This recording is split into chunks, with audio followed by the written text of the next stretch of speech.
Brought to you by TechnoSpark 20 series smartphones. Brought to you by TechnoSpark 20 series smartphones. I'm superhuman. India alliance के जो हमारे उम्मीदवार हैं उनका प्रदर्शन बहुत बेहतर रहेगा। 4 जून को जब मतगणना होगी तो हमें लगता है कि एक बदलाव का जो एक माहौल बना हुआ है वो सचमुच साबित होगा और हम लोग एक सरकार बनाने में कामयाब होंगे। भाजपा जब चुनाव लड़ती है तो आज चर्चा कर रहे हैं, उन्हें करनी चाहिए चर्चा शिक्षा की, चिकित्सा की, निवेश की, उद्योग की, किसान की, बेरोजगारी की, महंगाई की।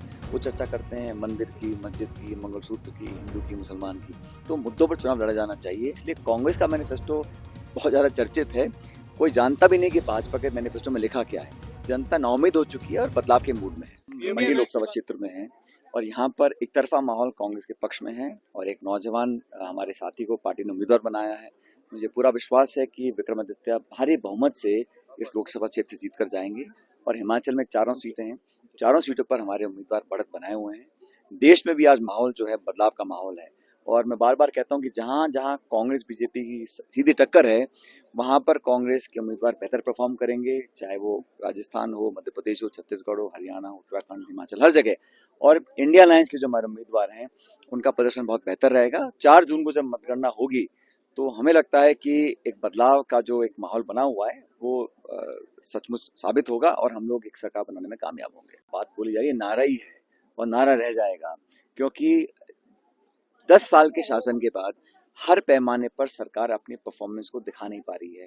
करप्शन हो, महंगाई हो, बेरोजगारी हो, हर क्षेत्र में पिछड़ी है। इसलिए विवादित मुद्दों को बार बार हवा देते हैं। भाजपा जब चुनाव लड़ती है तो आज चर्चा कर रहे हैं, उन्हें करनी चाहिए चर्चा शिक्षा की, चिकित्सा की, निवेश की, उद्योग की, किसान की, बेरोजगारी की, महंगाई की। वो चर्चा करते हैं मंदिर की, मस्जिद की, मंगलसूत्र की, हिंदू की, मुसलमान की। तो मुद्दों पर चुनाव लड़ा जाना चाहिए और एक अच्छे माहौल में चुनाव लड़ा जाए, संवाद हो, जनता बेहतर उम्मीदवारों को चुने।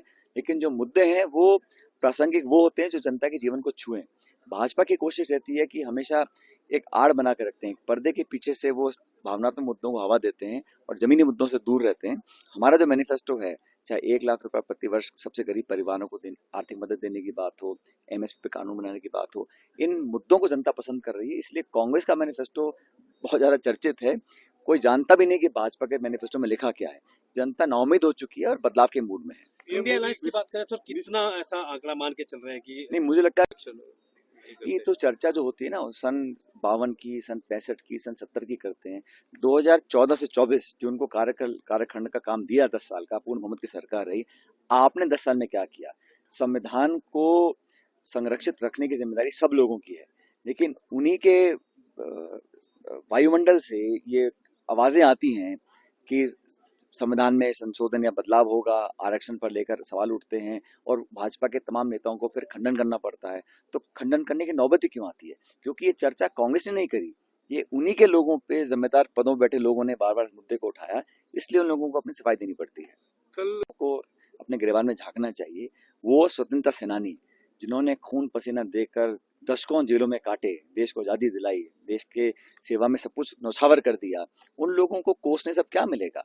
50-60 साल पहले का जिसका देहांत हो गया, उन लोगों को आज आप बदनाम कर रहे हैं। ये कहीं ना कहीं आपकी कमजोरी को दिखाता है। आप अपनी बात करें, आपने क्या किया, आपके विचारधारा के लोगों ने क्या योगदान दिया है। कांग्रेस में जो शहादत दी है, जो चाहे इंदिरा जी हो, चाहे नेहरू जी हो, राजीव गांधी, देश के लिए बलिदान दिया है भाई, जान अपनी कुर्बान कर दी है। अब आज उनको इतिहास में जाके आप भला बुरा कह रहे हो, ये एक ऊंची मानसिकता का परिचय देता है। मुझे लगता है जनता भी इनकी बौखलाहट को समझ चुकी है।